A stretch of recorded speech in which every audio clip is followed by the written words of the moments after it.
Fishing news is brought to you by Navionics, Okuma, Yozori, Evinrude, and the Star Island Yacht Club in Montauk. Hey, Toby Lapinski for the New England edition of the Fisherman Magazine. This week's web video fishing forecast for the 4th of July holiday weekend. Just cleaning up the grill, prepping it for a big cookout got planned this weekend, so hopefully you have something as well, and hopefully you had a little bit more forethought than I did, and you set yourself up for a nice 4-day weekend ahead of you. Unfortunately, I didn't think of that until just this week, so I will be working on Friday, but nonetheless, got Thursday off, got the weekend to get out and fish.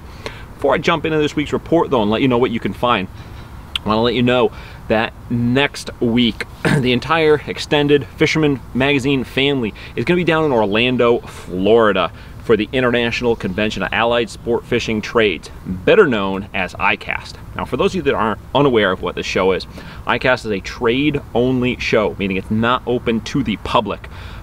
Just members of the media, advertising, the other manufacturers, and so on.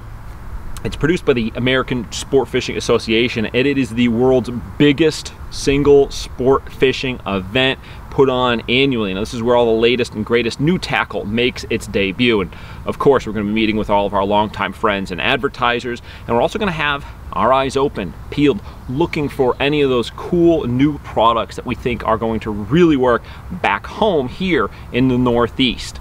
And of course, we're going to be doing our usual video series, so stay tuned in the next couple of weeks. We're going to start rolling those out in short order, showing you all of that awesome stuff that we find next week down in Florida. And of course, if I'm away, you know there's going to be a good bite back home. So maybe you take some sick days, whatever you got, push that 4-day weekend into the entire next week, as the fishing is going to be on fire while I'm, 1,000 miles south of here. Anyway, looking into this weekend's fishing, a lot going on here in New England.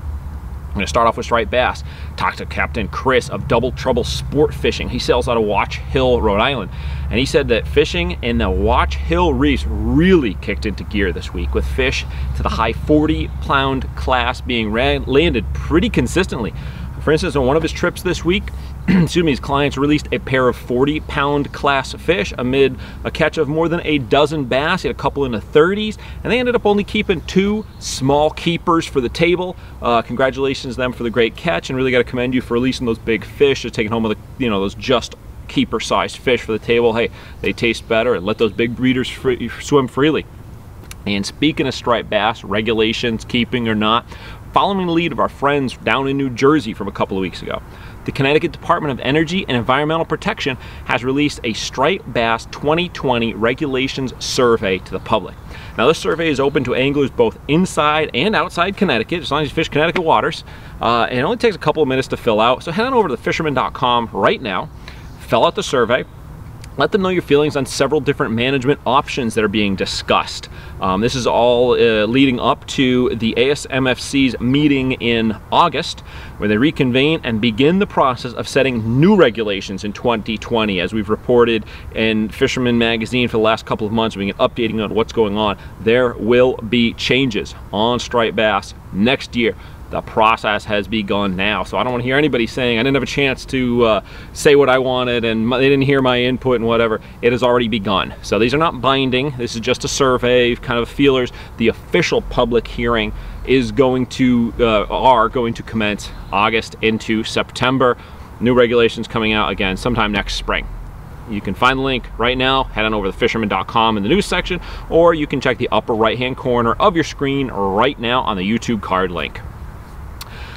Let's see, for those of you members of Bill Wetzel's Surf Rets Ball website, like myself, the annual spring catch and release striped bass surf fishing tournament ended this week. While the surf fishing in general has been kind of tough this year for us in New England, outside of some good tides here and there at the canal, there were some pretty good fish entered in this month-long catch and release striper tournament.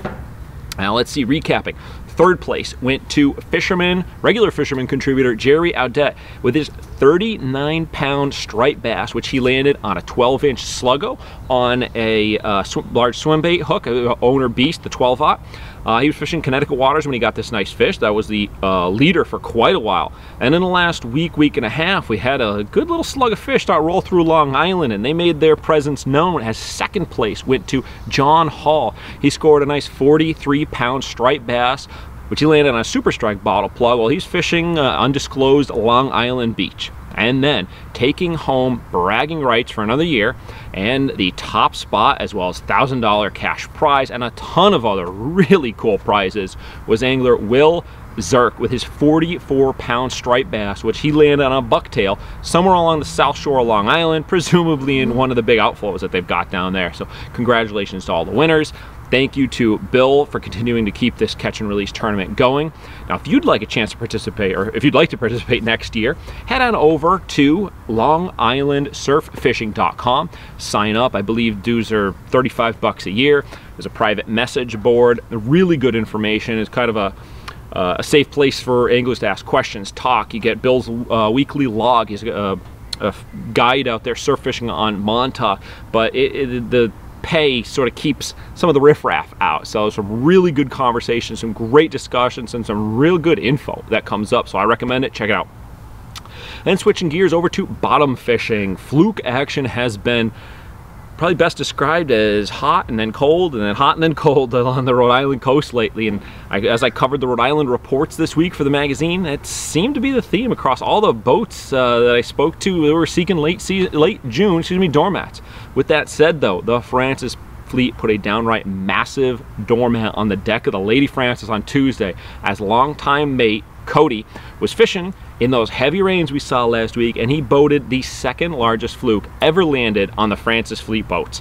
This fish measured 33 inches and weighed in an impressive 15.1 pounds. That was a thick fish. This big doormat was caught on a bucktail jig tipped with, of course, that super hot fluke killer bait right now, salmon red gulp. Little heads up, stay tuned the next couple of weeks. We've got some special information regarding some new colors for gulp. Can't get too far into it, but there's some awesome video we hooked up and shot recently. Stay tuned. You're gonna love the new stuff coming out from the guys at Gulp soon.